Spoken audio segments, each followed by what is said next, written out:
Hi snare drummers, welcome back. In today's video, it's Alfred's book, Lesson 33. Today we're talking about our 6/8 in 2 with rolls. So, we've learned in the past that 6/8 time is 1, 2, 3, 4, 5, 6. 1, 2, 3, 4, 5, 6. 6 beats or counts per measure, and the eighth note gets 1 beat.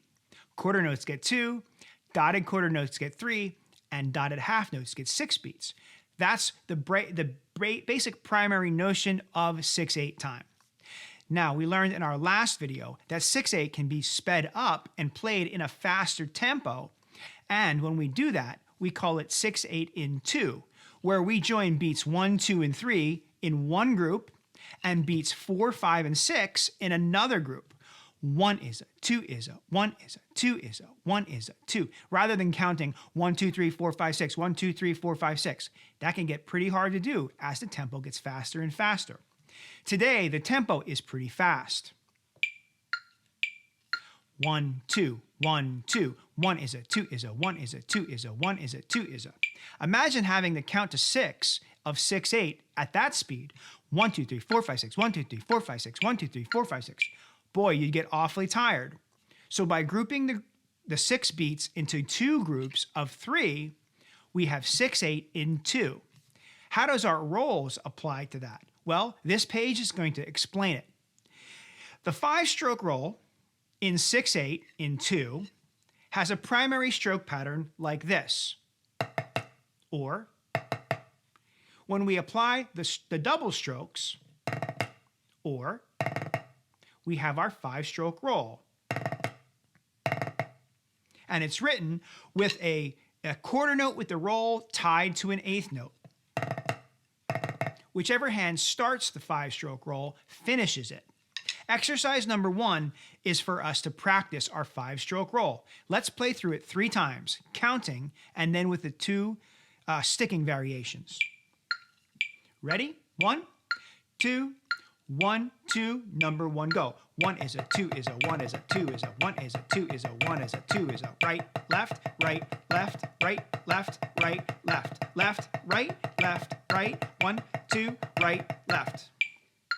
Okay, I messed that up a little bit at the end. The last measure is left, right. So make sure that you play that correctly. The 7-stroke roll is next. 7-stroke roll is a little bit different because the primary strokes are this: right, left, or left, right. So there's 4 primary strokes in there. When you add the double bounce or the double stroke, or, now when it's played, or, you'll notice that the hand that starts the roll is not the hand that finishes it. It's the opposite hand. So our 7-stroke roll ends on a different hand. Let's try practicing that with exercise number 2 that's provided. 1, 2, 1, 2, ready and go. Right hand. Left hand.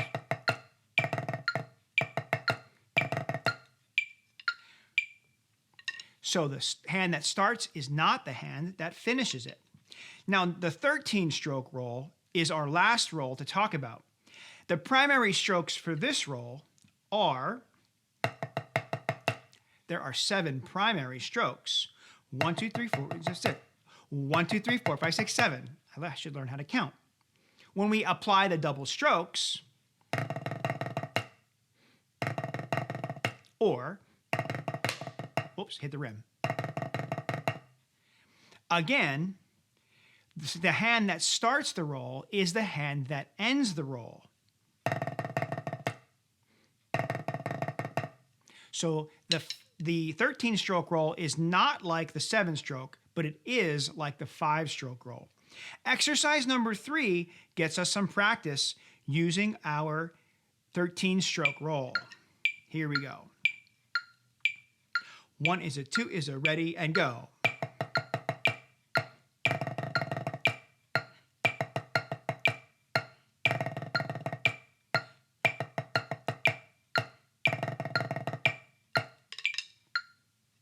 Now the 13-stroke roll is written with the dotted half note to show you that it takes up to 6 beats, the dotted half note with the roll tied to the 8th note.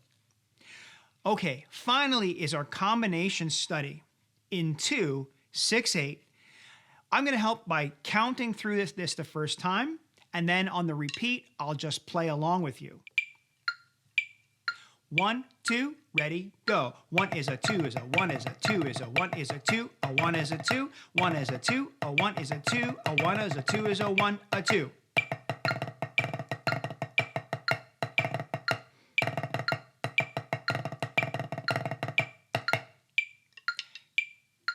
So great job on that one. Now, if you need to, practice through it a few more times on your own.